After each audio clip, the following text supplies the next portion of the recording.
एक बहुत ही पहुँचे हुए संत थे। आसपास के कई गांव में संत के अनुयायी रहते थे। उन्हीं अनुयायियों में संत का एक प्रिय शिष्य था, सदानंद। सदानंद स्वभाव से बहुत ही भोला और साधारण व्यक्ति था। सदानंद हमेशा भगवान की भक्ति में डूबा रहता।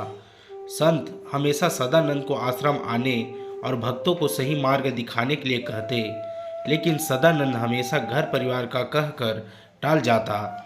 सदानंद हमेशा कहता, मेरे बिना मेरी स्त्री और पुत्र नहीं रह सकते।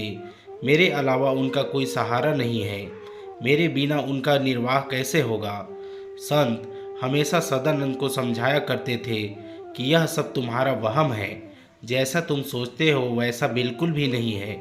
अगर भगवान ने किसी को जन्म दिया है तो उसके जीवन निर्वहन के लिए भी उसने कुछ न कुछ इंतजाम जरूर किया है।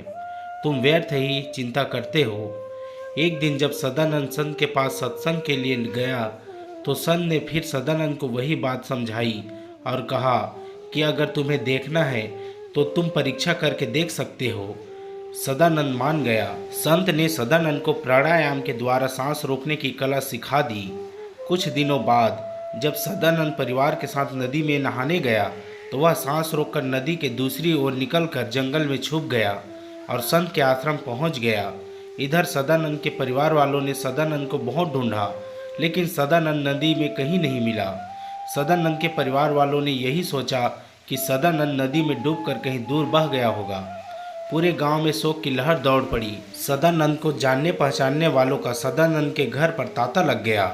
संत के सभी अनुयायी भी सदानंद के घर गए। अनुयायियों ने देखा कि सदानंद तो बेचारा मर गया और पीछे उसकी स्त्री और बच्चा रह गया। अभी इनके भरण पोषण की जिम्मेदारी हमारी है। बस फिर क्या था, सब ने अपनी अपनी तरफ से सहायता देना शुरू कर दी। किसी ने आटे की जिम्मेदारी ली तो किसी ने दाल की जिम्मेदारी ली, किसी ने चावल की व्यवस्था करने की जिम्मेदारी ली। धीरे धीरे सारी व्यवस्थाएं हो गई। संत के अनुयायियों ने गांव की ही एक धर्मशाला में कमरा लेकर सदानंद की स्त्री और उसके पुत्र की जरूरत की सारी चीजें रखवा दी। साथ ही दूध और बाकी खर्चों के लिए उसके महीने का खर्चा बांध दिया। इस तरह संत के अनुयायियों ने बिना संत के कुछ कहे ही सदानंद के परिवार के लिए सारी व्यवस्थाएं कर दी। कुछ दिनों बाद सदानंद की स्त्री संत के दर्शन हेतु आश्रम आई। संत ने सदानंद की स्त्री से पूछा, तुम्हें कोई तकलीफ तो नहीं है। सदानंद की स्त्री ने हाथ जोड़ते हुए विनम्रतापूर्वक जवाब दिया, महाराज, जो व्यक्ति चला गया उसकी पूर्ति तो नहीं की जा सकती, लेकिन हमारा जीवन निर्वहन पहले से भी अच्छा हो रहा है।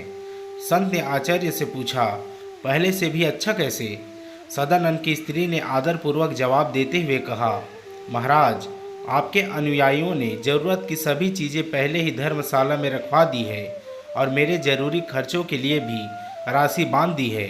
अब जब भी जिस भी वस्तु की जरूरत होती है सब मिल जाता है। इधर सदानंद आश्रम के अंदर बैठा शांत और उसकी स्त्री की सारी बातें सुन रहा था। सदानंद की स्त्री के जाने के बाद संत ने सदानंद से कहा कि तू अब अपने घर जाकर देख कि जो तेरी स्त्री ने कहा क्या वह सत्य है या फिर नहीं। सदानंद रात के समय अपने घर गया और बाहर से ही दरवाज़ा खटखटाया। सदानंद की स्त्री ने अंदर से ही पूछा, कौन है।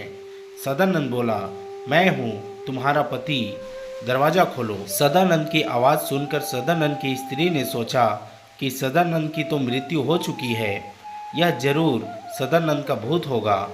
सदानंद की स्त्री बोली, नहीं, मैं दरवाज़ा नहीं खोलती। सदानंद बोला, मैं मरा नहीं हूँ, तुम दरवाज़ा खोलो। सदानंद की स्त्री बोली, बच्चे अगर तुम्हें देखेंगे तो डर के मारे उनके प्राण निकल जाएंगे, इसलिए कृपया करके आप चले जाओ। सदानंद बोला, लेकिन मेरे बिना तुम्हारा काम कैसे चलेगा।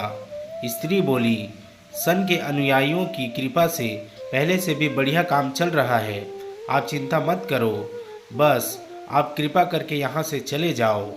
सदानंद बोला, तुम्हें कोई दुख तो नहीं। स्त्री बोली, अभी तो बस यही दुख है कि आप आ गए, बस आप न आए तो फिर कोई दुख नहीं, कृपया करके आप मत आइए।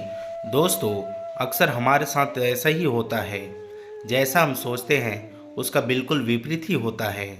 वीडियो को पूरा देखने के लिए आप सभी लोगों का धन्यवाद। दोस्तों, अगर वीडियो अच्छा लगा हो तो वीडियो को लाइक शेयर करके हमारे YouTube चैनल को सब्सक्राइब भी कर दीजिए। आप लोगों के सिर्फ सब्सक्राइब ही हम लोगों की मेहनत का फल है। प्लीज़ सब्सक्राइब ज़रूर करें। धन्यवाद। और भी ऐसे बेहतरीन कहानियों के लिए अभी हमारे चैनल पर जाएं। धन्यवाद।